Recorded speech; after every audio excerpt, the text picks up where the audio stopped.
Hello,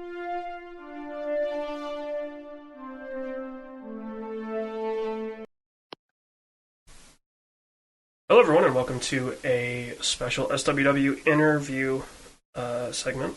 I am here with Ben from Cliff Games, developer of Rifle Storm. How are you doing? Hi, I'm doing great. How are you? I am, all things considered, doing pretty well. I That's feel, great. I feel like that's the new preface, right? Everybody like, how are you doing? And you're like, I want to say not great, but all things considered, like, I am fully vaccinated. I live in an area that's not under a huge outbreak, so we can do stuff, and the the rules around some of that stuff is being relaxed, so normalcy is returning. So I guess all things considered, pretty good. Yeah, so we're obviously here to talk about Rifle Storm, and first things first, I want to ask because I'm curious if you'll get to this. My first impression of this game is very. I have one thing in mind, but what did you like? What are your inspirations? What did you draw from to make Rifle Storm? So it's kind of a long story.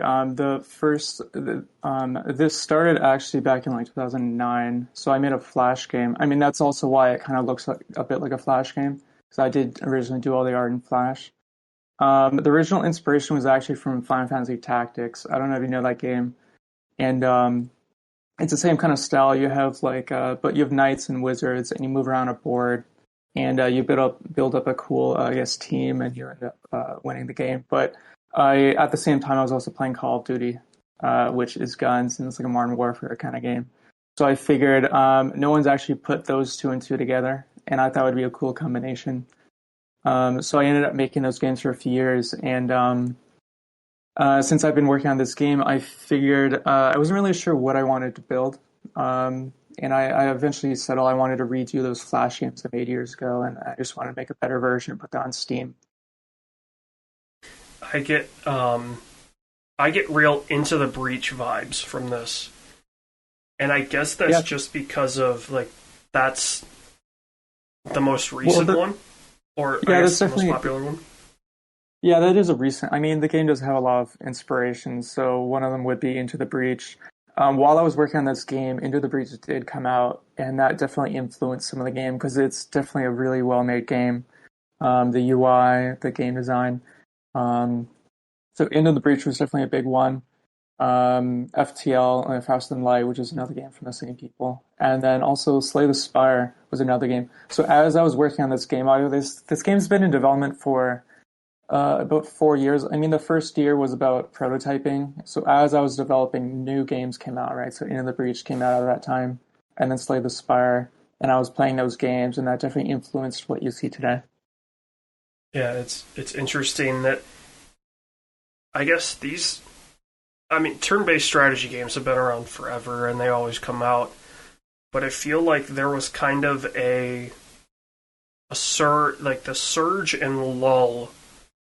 I guess you were starting development as a surge happened, and then it kind of started to lull, and then it came back again. Uh, that's got to be from somebody creating a project in that style. That's got to be kind of a both disheartening when you see the lull, but also like a joyful experience when you see not only more games coming out, but them getting the critical recognition and kind of opening. I'm not going to say like opening people's eyes because, as I say, these games always come out, but getting a casual audience because I think like it's the saying, what is it, it's like a rising tide lifts all ships, and so like, a game like Into the Breach I think helped a lot of these kind of smaller turn-based strategy games kind of elevate their position. I'm not sure how you felt when that came out, but from my point of view as a consumer, like you started to hear of more, not necessarily more in development, but like people like, oh, did you like Into the Breach? Here's something else, and you're like, oh, cool, I'll check that out. And it got people in the door. They opened that door, and suddenly there's 30 years worth of games to explore. Yeah, yeah, absolutely. I think I think the game industry does go through those phases. What typically happens, a big hit comes out, and then everyone's crazy about that kind of genre. I think the last one would be like Slay the Spire. That game come out, and now all the new games that are kind of coming out are all deck builders. Into the Breach has definitely brought back the genre. Um, I actually, in fact, you're saying maybe. This is kind of a lull for, strategy games. I mean, when Into the Breach came out, they actually said the same thing before they released the game. They were thinking the same thing, like, oh, turn-based strategy games aren't huge anymore. But once that game came out, I mean, the opposite happened. It kind of brought it back. I think the same thing will happen as well when this game comes out, right? I think people are always just looking for good games, and when good games come out, it creates a big, I don't know, not a big rush, but a big kind of resurgence. Yeah, it creates a buzz around a genre that you know because I feel like everybody has like the comfort games, right? It's the sports games, it's the Call of Duties, it's the Fortnites now. It's like they always have one game that they play, like one or two, right? Yeah, that's the thing about gamers. Yeah, they typically find one genre or one kind of game they enjoy, which is fine. Uh, Yeah, it's weird, right? I guess the problem, the blessing and the curse for games is that the the number is so large of games that are coming out, whereas like movies, right? There's 5 movies that release every week, so I didn't know that. it's kind of easier to like explore your tastes. Yeah, exactly. I mean, with games, I think everyone's always looking for good games. Problem is there are a lot of games, and if typically when people are trying to find a game that they want to play, they try and find a genre or a game that they already like and try and match it with that. That's why a lot of games, when you see them on Steam, they always try and equate them with another game that they might have played. And it can be hard for gamers to get them to try a new game or a new genre that they might not have played before. So speaking of trying that new the new game, right? The new experience, the new whatever for anyone.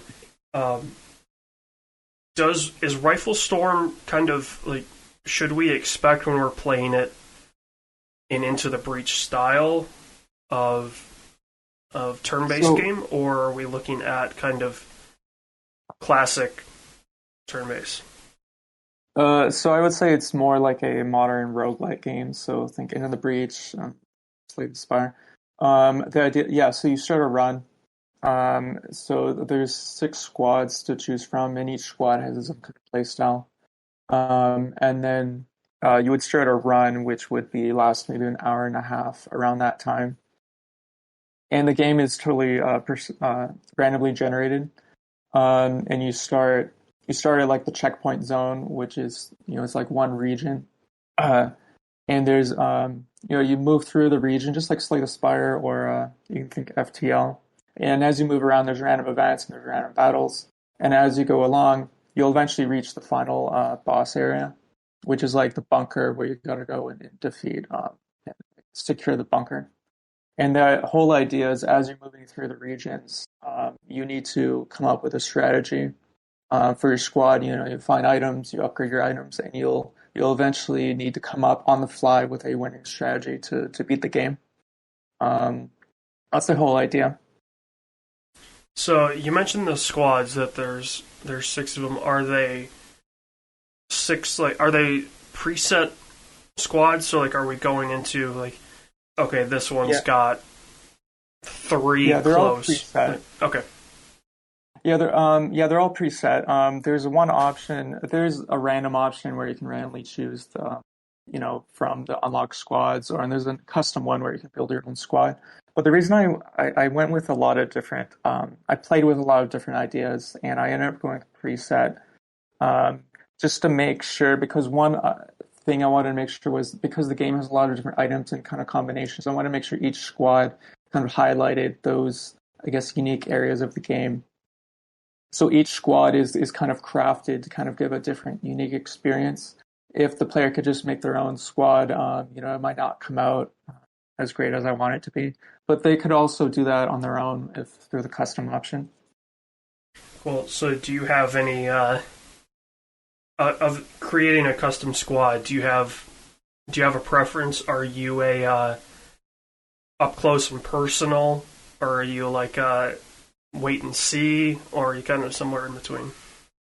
Yeah, so this is like, it's kind of like a Call of Duty game, right? So there are shotguns and sniper rifles, and um, yeah, I would personally, I can totally make a sniper squad where everyone just has sniper rifles and you just stay really far back. And then there's other squads where you can have knives and you can just run up to people from behind. Um, so there definitely are different kind of play styles you can play with. There's some squads where you can just throw lots of grenades and just do AoE damage to everyone, and that can be fun as well. The old one man army noob tube from the early Call of Duties. Yeah, exactly. I feel like any game that has that, not necessarily that as a like one to one replicant of the, oh, here's a super easy way to just piss off everybody in the lobby, but any game that's like, oh yeah, your grenades refill just like every other ammo. So if somebody drops an ammo bag, you can just refill your grenades. Any game that has that, I'm just like, you know what? Good on you. Like, you made the class that everybody's gonna hate, and I feel like a game like a Call of Duty, right? Like everybody, like every personal player had a class that they hated playing against, and that was different for Yeah, everyone. yeah, I Whereas, know what you're talking about. no, Go ahead. everybody in unison hated the noob tubers. It didn't matter how you played or how another guy played. If somebody broke out the noob tube on the other team, all of your team was gaining up on that one guy, and just kind of the I guess the natural kind of evolution of, okay, you're on a team, you're matchmaked onto a team, but now you are truly a team. Like, your one goal as a team is to kill this guy as many times as you can. Yeah, I know what you're talking about. I know in Call of Duty, they had that noob tube. Well, I think every Call of Duty has a noob tube, but I think they did that kind of on purpose as a balanced decision, because it's always one of the first items to unlock, or that every player starts with. So I think they designed it that way on purpose so beginners can just start, racking up kills and not having to be really good at the game. Yeah, it's just I love. But everyone hates that guy. Yeah, everybody looks at the lobby and is like, oh, there's a level 5 about to get a bunch of noob tubes just launching off. And then you got the guy that's prestiged 6 times, and he still does that, and you're like, you know what? Like, I understand the level 5 guy, because he's got nothing else. You've got literally everything to play with. Just figure something else out. But yeah, I like that you're like, just chuck grenades, see what happens. I love the idea that you could build a squad kind of around 6 guys just standing there, lobbing them in. You could. I mean, there's different enemies in the game where it kind of counters that. So eventually you'll have to, I guess, find something better or improve on that. Right. So the game's difficulty does evolve over time. So what you do in the beginning of the game, might not necessarily work later on. So actually, that gets me into another question that I had. Where so this game's randomly generated. Is there like, do you have kind of guidelines for the generation so that it's not just, I'm not going to say impossible to complete, but is there sort of a kind of a background balance, maybe messing with the numbers to make it not just feasible to finish, but also enjoyable? Yeah, yeah, absolutely. I mean, I wanted the game to be playable and enjoyable for everyone. So that's why I put in like five difficulties. They're kind of like difficulty modifiers. So the first I mean, there's no difficulty in the beginning. So the first time you play each squad, it's like the default difficulty level. And it's still challenging, but once you learn, I guess, how to play the game and how to build different kind of combos, the game you can definitely win in an hour and a half, maybe on your third try at most. And then once you beat that, then you can go up a higher level and go to the next difficulty. And it's kind of like a difficulty modifier. It's kind of like Slay the Spire. If you know that game, you know there's different ascension levels. It essentially adds one modifier. So once you go to the next level, it adds another modifier, which is like, oh, items are more expensive. And then once you beat that level, there's another one that unlocks, and they all kind of add together. And eventually, once you get to the fifth, that's for the most hardcore people where they really want to challenge and really push themselves. Um, and also, the game does have random events. So as you move around, some random events can be punishing. You might lose an item and you might not necessarily know that, but as you play the game, you'll know what events to look out for, which ones to that you are safe to go with. Um, so I don't think people have much trouble playing the game. Cool. So this game's currently in early access. And it's that. Well, it will be in early access in hopefully a few sometime this year. Yeah. So I guess yes, it's currently listed. I guess that's what I should have said. It's not Yeah, out. It's currently listed as an early access game, which it's weird, right? Like you see the early access tag, and I think for a lot of people, a lot of the kind of casual Steam user base, if they see early access, they generally think back to like, for whatever reason, it seems like Rust and Daisy are the ones that people go to. Of like, this game's forever in early access. Like, it's been in early access for 10 years or something, however long Daisy was in early access for. And that tag has, I think, soured some people, but in the same breath, there's a lot of, like, as soon as you kind of get over that prejudice of that tag being on a game, there's a lot of amazing stuff out there that is pretty much done. So I guess my question is, when this launches in early access, are we looking at quote unquote the full game in terms of like feature complete, or is it a subsection of the game that is going to be expanded on? I guess what's your early access roadmap? yeah. So when the game launches, it will the core gameplay loop is all there. Um, all the squads are there. I might end up adding more squads.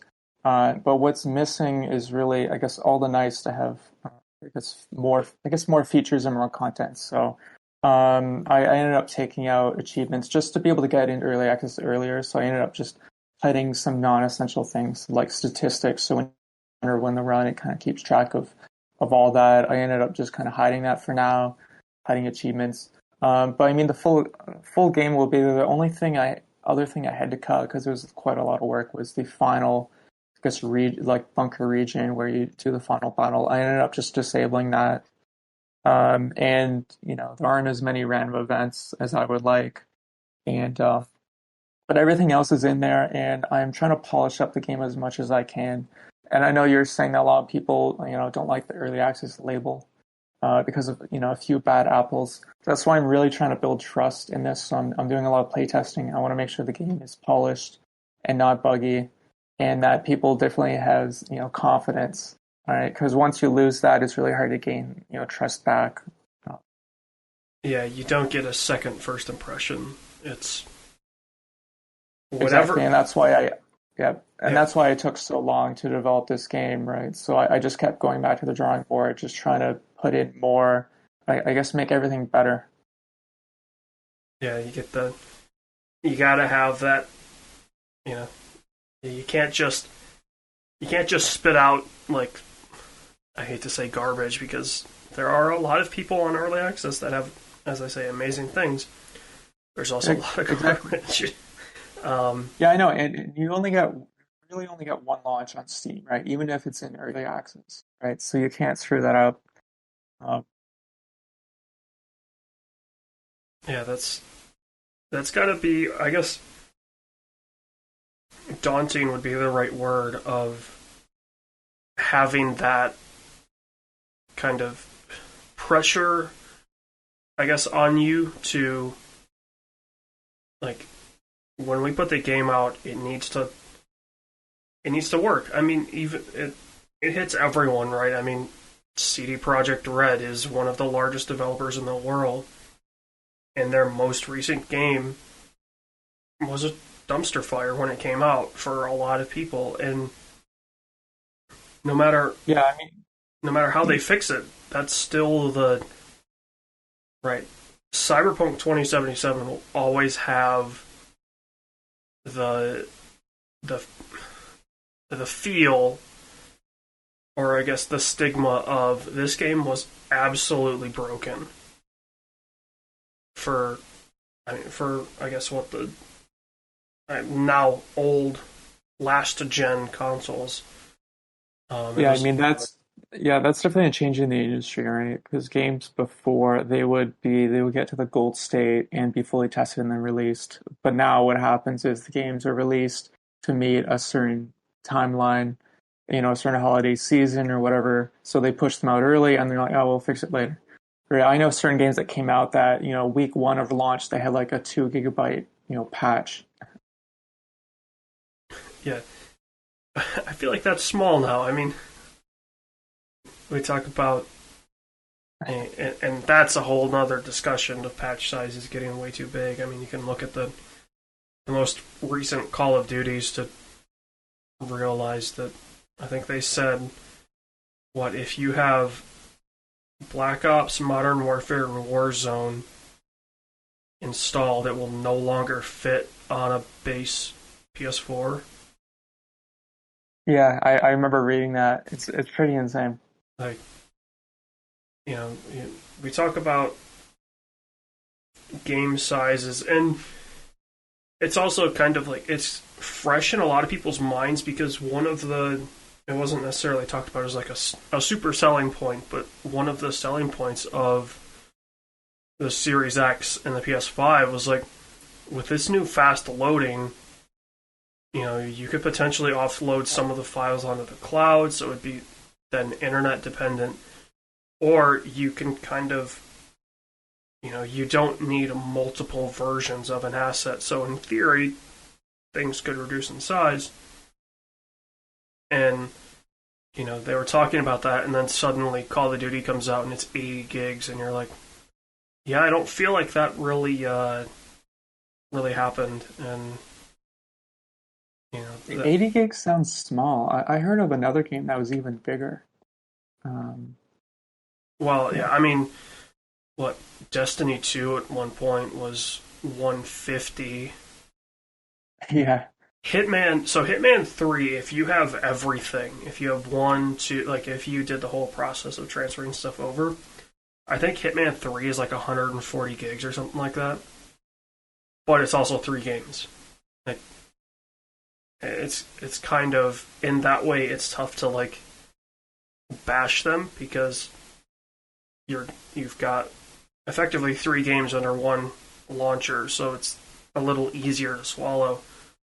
Whereas Call of Duty is one thing and Destiny 2 was one thing, and you're getting. I mean, I guess Call of Duty is two games with Modern Warfare and Black Ops, and then Warzone is a mode. But the fact that two games in a mode could fill up a launch PS4 or Xbox One is Yeah, it's pretty insane. I mean, I heard a lot of, I mean, from what I think a lot of game companies don't even care about, I guess, reducing the size of their assets or like their images because they figured, hard drive space is so cheap now. yeah. Hard drive space is cheap. Internet caps not cheap. That's true. So it's great when I find, 100 small games and I can be like, oh, this thing is 50 megs. Let's see what happens. And it turns out to be pretty awesome. And then it's like, oh, Call of Duty wants to pull a patch, and the patch is 5 gigs? Your patch is bigger than some, it's just ridiculous. And, so it is nice to see games like Rifle Storm, these smaller, not necessarily smaller experiences. I try to, yeah, I mean, I'm trying to keep the file size small, but also it is in Unity, and Unity just by itself adds like 100 megs. Yeah. Which doesn't sound like too bad anymore when you said 5 GB patch, but yeah.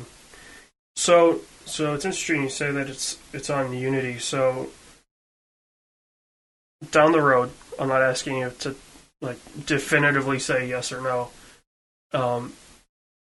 With it being built on Unity, is there a possibility that we could see Rifle Storm on phones, tablets, potentially consoles?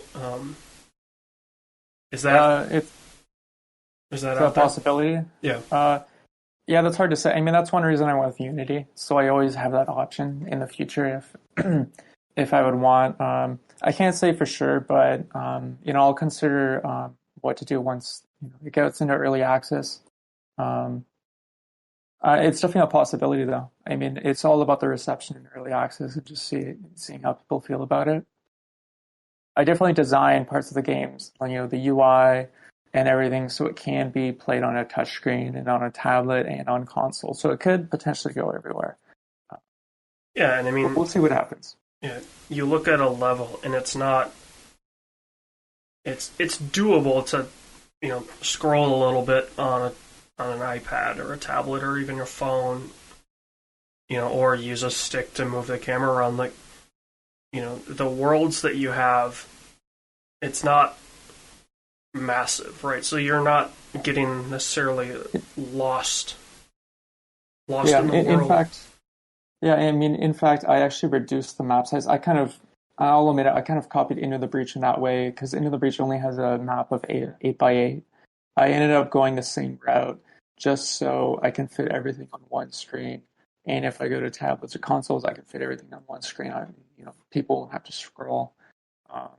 So even then, you won't have to worry about scrolling anymore and just everything on the screen.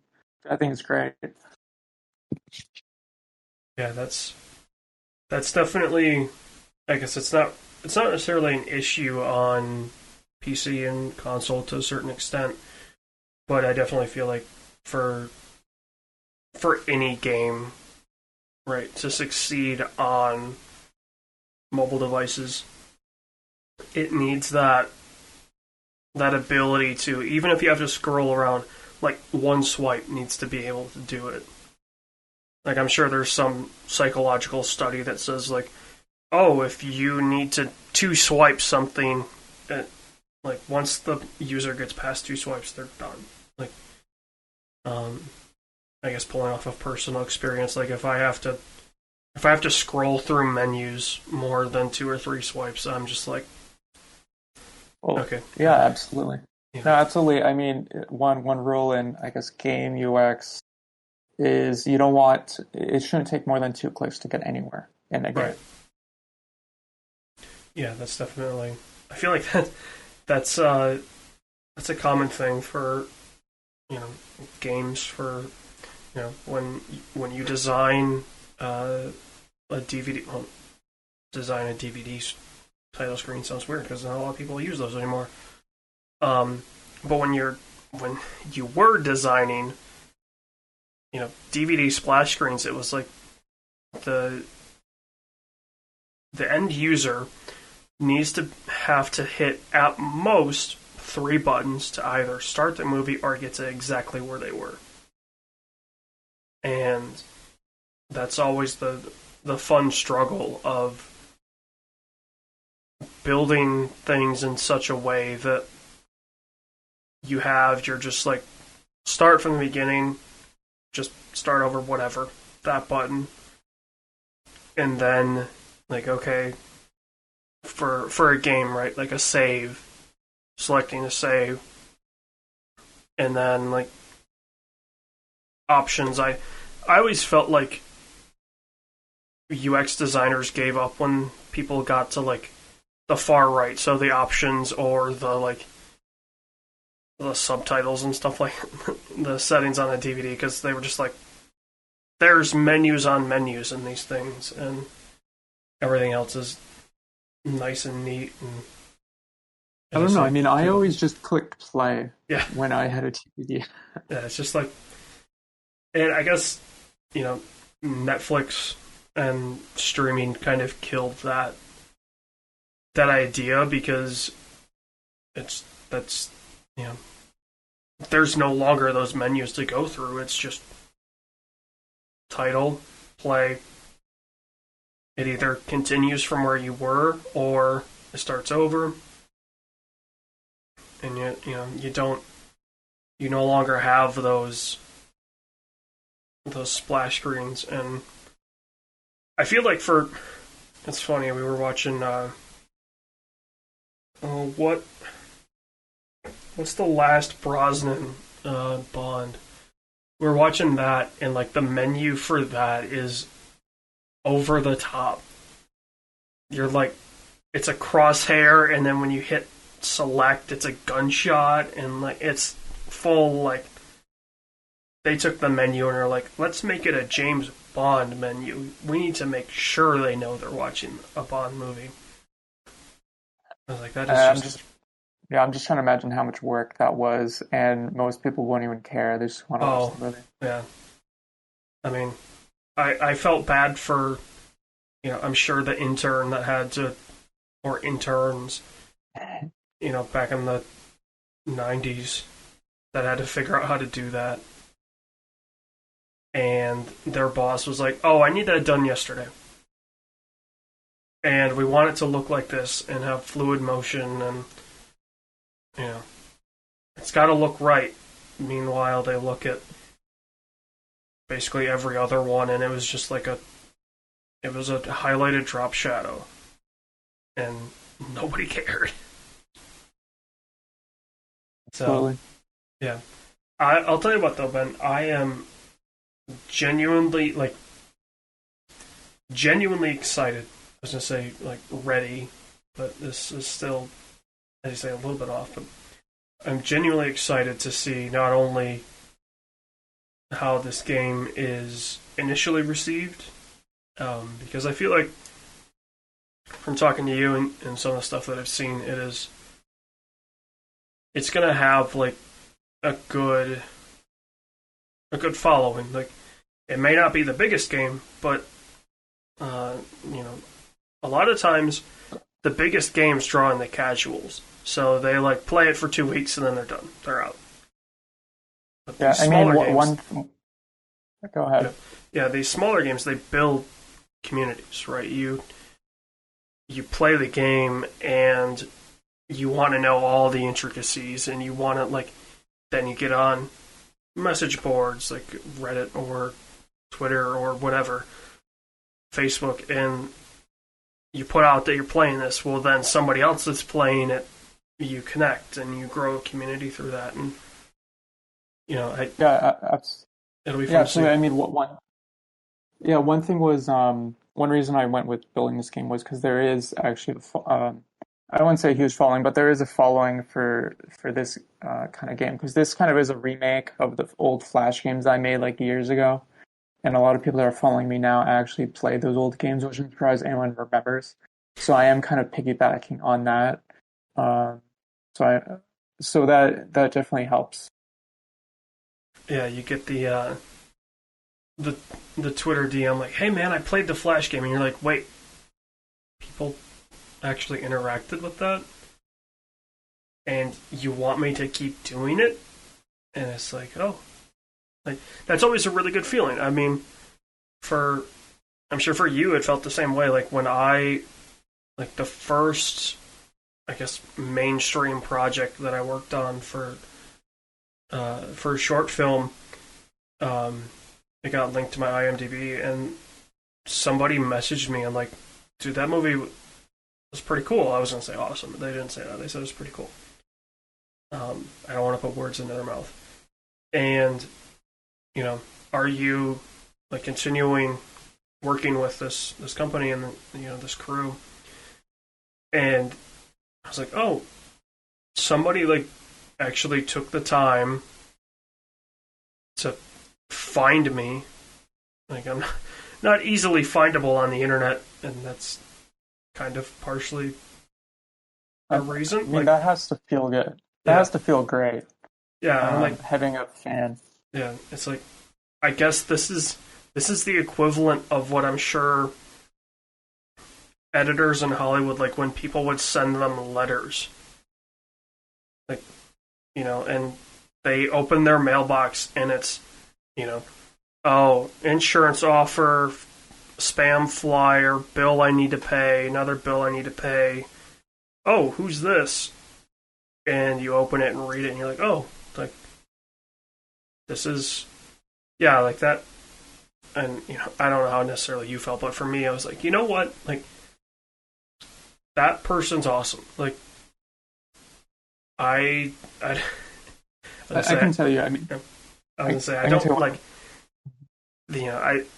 I was initially gonna say like I don't really care who the person is, but I kind of do. Like if the person's a real asshole, like we'll probably stay away from them. Um, but like if they're a nice person, like they reached out to me. That's more than everybody else has done. And it was like this cool. All of a sudden, I got a notification from Twitter like, "Hey, you have a new DM from somebody." I'm like, "Okay." And it was this person that was like, "Hey, I saw the project that you worked on and found you through your name and a Google search, and so I messaged you here, and I'm like, thanks." Like that's all I could really say at the time was thanks, because I was genuinely taken aback by people. It's that people always tell you like, oh, people care about projects you work on. They're just the silent minority, and then you get, or the silent majority, and then you get the vocal minority that are actually nice. Like it's generally a very small percentage of the vocal minority are genuinely nice. And you're like, you know what? I did make something, and you feel good about it. Yeah, absolutely. I mean, I can tell you in around 2008, to like 2012, that's when I was making a lot of Flash games, and they're all free and all put online. They got millions of plays. I got a lot of fan mail. I actually enjoyed these games, and looking back at them, they were not good at all. Uh, a lot of them were crap, but actually, a lot of people did enjoy them, and they do remember those games, and you do build a following over time. It's at least something I learned. And of course, you get better. You get better as you go along, and it makes it worth it. Yeah, yeah, I had one guy. I had one guy. I remember one specific email I got. He said he was an orphan in like Russia, and he didn't have a computer or anything. And my game at like the orphanage, or I think the library or something. And he just said he was really grateful for playing the game. He was really happy with that. And then there was another guy from China. He found, I don't know, my email. He couldn't even speak English. He was using like a translator. He was just saying that, oh, he was a teacher in China. He just really enjoyed playing my game in class. I'm like, what? You don't really realize how much you influence other people, right? Yeah, the one that struck, I guess, kind of quick tell a story and then wrap this up. But like the first time I got somebody that wasn't from the States or North America that messaged me, it was like they were like the third or fourth person that had messaged me about the first short film that I worked on, because it won a couple awards at small film festivals, so it was getting talked about, so people were watching it, and they were like, "Hey, this was pretty good. This really was like, it was a fun experience to watch." And I think the first person was from Germany that messaged me, and I was like, you know what? I can't believe something that I worked on went international. Like when you're growing up, especially where I grew up in Western Michigan, it's kind of like it's a tight knit community, right? So you expect a lot of like people around you to acknowledge stuff that you do because it's just people see it. But that first time that I got somebody that was like, I couldn't feasibly at the time go to where they were, I was like, man, that's an interesting feeling. And I'm sure like that's got to be like, as you talk about the Chinese teacher using a translator, or the Russian orphan that somehow found your game, right? Like those are the experiences that you remember and stick with you for the rest of your life. And I really hope Rifle Storm can continue those experiences for you. And it was great talking to you, Ben. Yeah, absolutely. It's great talking to you, AJ. All right, thank you. This episode is partially brought to you by the Humble Choice program. Did you know Humble Bundle has a great monthly subscription service that lets you get a ton of video games every single month? That's right, from plans range from $5 to $20 a month, you get a hold of a bunch of free games they have available to you. And you could use our code down in the description below to go and sign up. It would help our podcast and help you see what great games are available for you this month. Hello, everyone, and welcome back to another one of these fun interview episodes of the SWW show. I'm Mike. Today we have all the way from Michigan, ironically closer to me now physically, AJ. AJ, how is it living in that state? Fine. Weather's been a little weird, but it's all right. And today we have with us a special guest from decently around the world, 5 hours to our east, which I think puts you in the middle of the Atlantic Ocean. Neil of, is it Eponymous? I'm kind of butchering that probably. Yeah, Eponymous, I'll go for. Eponymous. Perfect. So yeah, Neil, you're here joined us today to talk about Twilight Drive. To get us started, what is Twilight Drive? So Twilight Drive's a game that I've been making, so I'm pretty much a solo developer, and this is my first published game.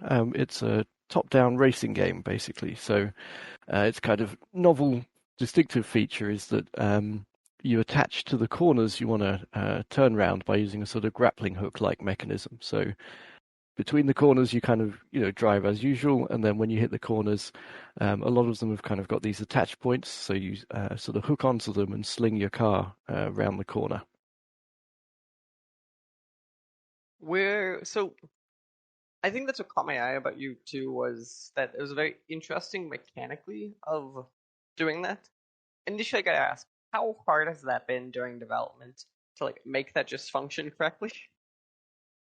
Yeah, so originally, that was sort of my core idea to begin with, was like, what if you sort of basically attach to the corners to sling yourself round? And then initially I didn't actually have kind of much driving physics beyond that. It was kind of like, when I first started out, very simplistic. You just kind of drive in a straight line, turn. There's no sort of drifting or anything like that. So then it was kind of simple, but then it was a bit too simple. I thought, okay, there's not enough going on here to kind of make it interesting and to sort of have, sufficient skill. So then I sort of added in kind of more of a physics model, which sort of took a while to kind of iterate and get right. And then I began experimenting a bit more with the grappling mechanism. So there's kind of two different types, really. There's one where you sort of firmly attach to the corner and just follow sort of the radius of the corner round. And the other is that you attach just the front of the car, and then at that point you tend to be kind of drifting and skidding around the place because like the back end is sliding out, so you need to be careful at which point you kind of attach and at which point you let go. So that added a lot more sort of variety to it, and I was much more pleased with it when I hit that point. And I was enjoying developing it, so that I feel that's always a good sign if you're enjoying the gameplay. So it was definitely sort of fun to develop, and hopefully other people will find it fun as well. So I gotta ask, with you mentioned that there's multiple attach points. If you're sliding around, if you're attaching the front, is control-wise, are you like, do you have to counter steer it to hold the slide, or are you like kind of just not along for the ride, but is it kind of just like flinging you? Yeah, that's a good question. So I kind of experimented with both during development, but in the end, yeah, you're along for the ride basically. So the key thing is deciding when to attach, when to release, and as soon as you release, you're kind of back under your own control. So then you generally have to apply some steering to, like you say, counter steering to kind of correct your drift and head off in the right direction. Because in general, obviously, when you're attached to the corner, you're going to sort of keep going round and hit the inside wall, on the exit of the corner. So you've got to be careful not to do that, and obviously then steer outwards away from the corner to make sure your path is correct and you're heading on to the next part of the track. That's a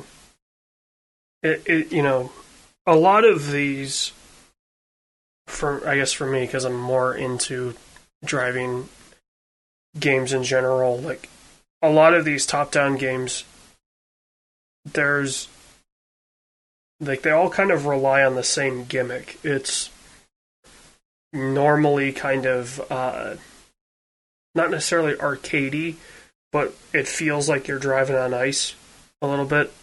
The cars slide around a lot.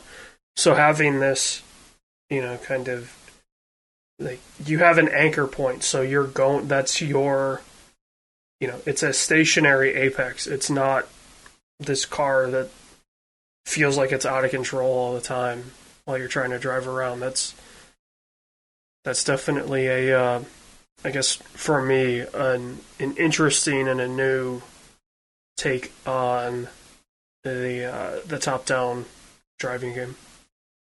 Yeah, and the top-down view kind of actually came about because of the mechanic. Like, the game itself is 3D, so it's, you could stick the viewpoint if you wanted just behind the car or kind of inside the car. But with this attachment mechanism, it's not going to work if you're just behind the car because you're trying to attach like perpendicular to the car, directly off to your side. So if you can't see where the attach point is relative to your car, it's just going to be a really frustrating experience. So kind of I knew it had to be top-down view as soon as I came up with the mechanic, because it's the only way that you can actually see where you are, where the attach point is, where the corner is, where you are in relation to all that, and actually kind of, be able to control it decently. Yeah, I was just going to quick say, I feel like this game, with that mechanic in it, first person would just be like motion sickness simulator. Just all of a sudden the car's going whoop. Yeah, that would be horrible. I could just imagine. So I imagine that in VR actually. Well, like it's kind of like you're driving. Whee! Well, in VR it probably wouldn't be that bad because you can kind of control your sight line, whereas if it was a stationary camera and your only view is out the windshield and suddenly the car starts sliding but the view doesn't change, the oh, the Shift Need for Speed games did this really well, where your character looked as you were turning. Um, like that helps offset some of that queasy feeling, but yeah, if all of a sudden you're just like flinging around somewhere, that would not be fun. Yeah, and I think sometimes, the gameplay has to determine the view. I never really got on with any of the kind of first-person platformer games because it just, like first-person view for kind of working out when you're on the platform where you should jump, it's just too difficult because you need to kind of simultaneously look down at your feet and also look up to see where you're jumping. Like, if you don't get the viewpoint right, it just makes for a frustrating experience in my view. Yeah, I can imagine that. So what I was, I think, trying to say before, though, what intrigues me is, so my understanding of this is, when reading your stuff, is your whole pitch on this is you have a multitude of tracks that really change the physics of the game.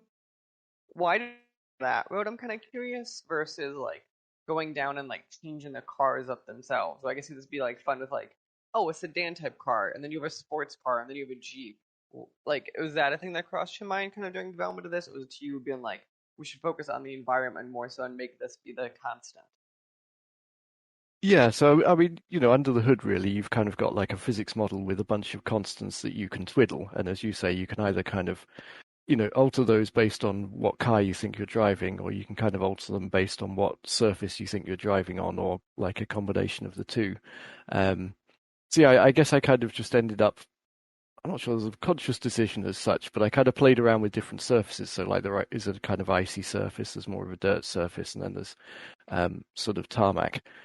So that was kind of my variation rather than thinking about a different car. But yeah, that would have been quite interesting to do. I mean, that's a sort of classic thing, I guess, in top-down racing games is, yeah, you're like, you're a motorcycle, you're like a sort of, closed-wheel racer, you're an open-wheel racer, you're a truck or something, different stuff. Yeah, this is it. I can pull up any modern game that has a laser scan track, and I can go from Project Cars 2 to iRacing to Assetto Corsa Competizione to Automobilista, and the track is always the same because they all use the same data more or less. So it is down to, as Mike was saying, like changing the car, and as you say, the different classes are going to feel different, but having kind of taking that and inverting it, I think that's a very, like, you're taking a lot of what makes racing games, at least for me, flipping it on its head and kind of asking the question, like, why had it been the way it was? Why not, upside down, or in this case, flinging around a pole?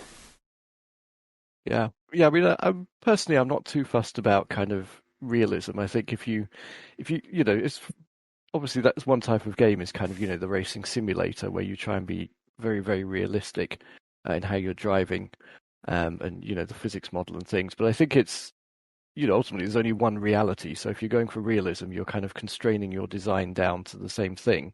So if you've got many racing simulators, ultimately they're actually all trying to reach pretty much the same point if all they're concerned with is realism. Whereas I'm kind of more interested in, what could you do with design if you say, okay, none of this is real, you can handle the car how you like as long as it's kind of consistent and, the player can get to grips with it.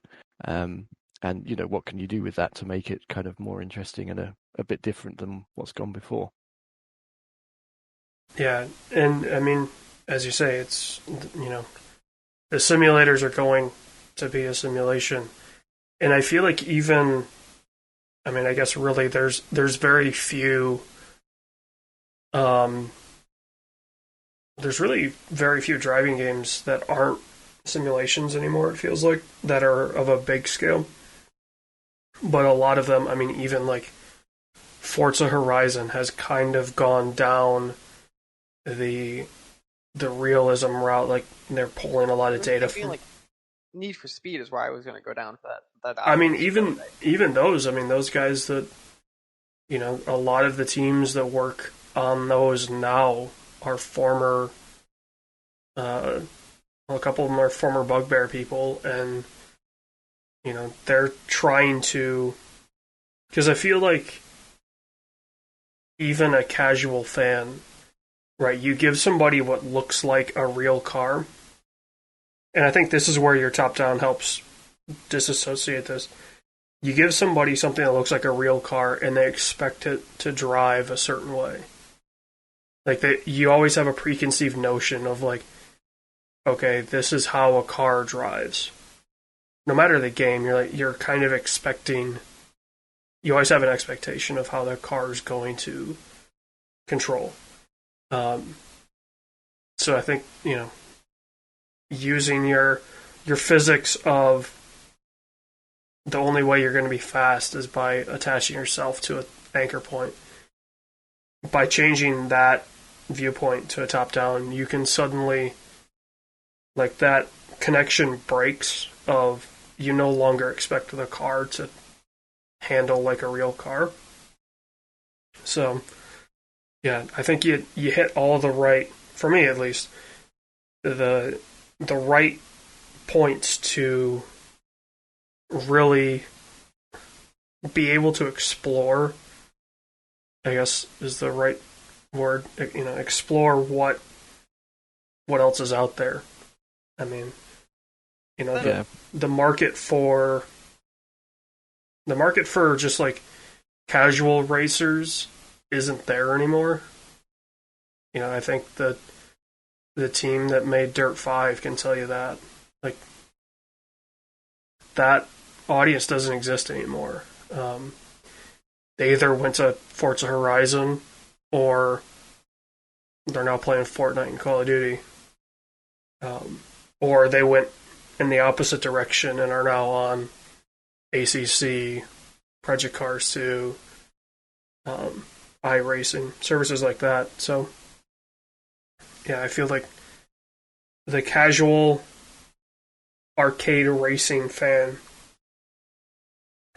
they now have something to look forward to with Twilight Drive. So, yeah, I was gonna say let's. I'm kind of curious since we're kind of talking about this is like to talk about. So it's an indie game. You're a solo developer. Without even devolving into sales numbers, what would you define this kind of like for you to come out of this in a month and some change from now, a couple weeks after launch, and be like, what to you is the threshold of success for a game like this?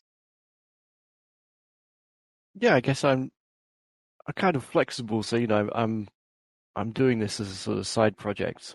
So I haven't quit my job and gone full time or anything like that. So I don't need sort of massive sales to kind of consider it a success. I think especially as a first time developer, you just want people to play it. You obviously you hope that they like it, but to some extent it's more about sort of reach than sales, if that makes sense. You just kind of want to get some feedback. You've been working on it like on your own. Obviously I've got a few friends to test it and things like that. But you just kind of want to see it out and about. So I've had a couple of people sort of doing some streaming with it. It's always a bit nerve-wracking seeing people, kind of play it for the first time. So I've kind of got a few tweaks to make pre-release, I think, based on what I've been seeing. Yeah, then just sort of see what people think, I guess. Yeah, I feel like you mentioned it's scary to see people out there playing it, and I was talking to somebody last night, and they were like, you get one first impression, and for I think a lot of indie devs, their first impressions now that people are seeing of the game are streamers, and it's kind of been a constant through a lot of the interviews that we've done. Like, yeah, we've got people out there streaming it, kind of seeing the crowd response, not necessarily like crowdsourcing your QA, but also like in a way crowdsourcing your PR, because, and I'm curious to hear kind of from your point of view if you've seen any sort of numbers coming from the streamers, but to me, as somebody that my kind of my preconceived notion of PR goes back to movies and film when I had to do PR for a couple of shorts, and it was, we gave it to, I guess, old school media, which I guess a movie is kind of different compared to a game, but we gave it to old school media, and we weren't going to see anything about that review for months. And now you've got pretty much instant feedback from people that are like, they want to. It's weird, right? Like, a lot of streamers, they don't necessarily care about the game. They want to. It's all about the show, right? So it's, you're getting instant feedback on, is this working? Right? Is it able to be enjoyed? Or is the person having to kind of riff off of what you made in order to generate the show? And so, I'm curious, just as a kind of a PR solution, how has the response from streamers been? Like, are you seeing, not necessarily sales because the game's not out yet, but are you seeing boosts in wish lists? Are you seeing, things like, I guess, social media engagement, things like that? Yeah. I mean, there's a definite sort of difference between the two, as you say. So there's, obviously one thing, I'm doing is trying to send it off to a lot of games websites where, to actually get a sort of, what might term a full review, and so that's kind of like, it's more difficult to achieve, I think. You just send out all these emails and you just get nothing back. You sort of like, obviously if you're lucky, someone will take it and look at it, but you generally sort of don't get replies, so you just feel like you're sort of shouting into the void. Whereas kind of offering keys to streamers, much more of them seem kind of interested to kind of take it up. But as you say, they're not necessarily in it for like the long haul. Like, if I give it to a games website and they're going to review it, I'm going to expect that they're at least going to spend sort of like an hour or two playing the game, before sort of forming their verdict. Whereas something I'm quickly realizing with streamers is, they'll play for 5 or 10 minutes, and if it's not really striking a chord, then they'll just move on to the kind of the next game that they have a key sitting there for. So you've got to make sure that you kind of are showing what you're about early, and that's one of the things that I'm contemplating rejigging at the moment. So I've kind of got a few sort of tutorial style tracks at the beginning, and then you sort of watch the streamers and they're kind of like, this seems boring because it's just like, the tutorial. And even though it's like literally, it's like a 25-second track just to explain this kind of principle, they're already like, this isn't really sort of, chiming with me. So I'm like, okay, I thought they'd at least play like, like 5 or 10 minutes will get you to about the sort of second or third, fourth track maybe, to kind of see what it's about. But even that is like, you've got to get them hooked earlier than that, to make sure that they kind of are interested and see what the game's about. So I'm thinking of trying to, trim out some of the tutorial bits up front and, or sort of condense them so that they kind of, see much more of what the game's about very early on. Yeah, you've got the ADD generation, right? Like, that's the attitude that's popular on Twitch right now, like, and other, YouTube streaming and things like that, is like, it's constant stimulation. It's, I personally believe it's why Fortnite got so popular, is it's all like, you're 30 seconds from doing something. Like, no matter where you're at, you can be cutting down a tree or building a wall or grabbing a gun. Like, there's always something for, the breadcrumb, there we go, trail. Yeah, I can't speak right now.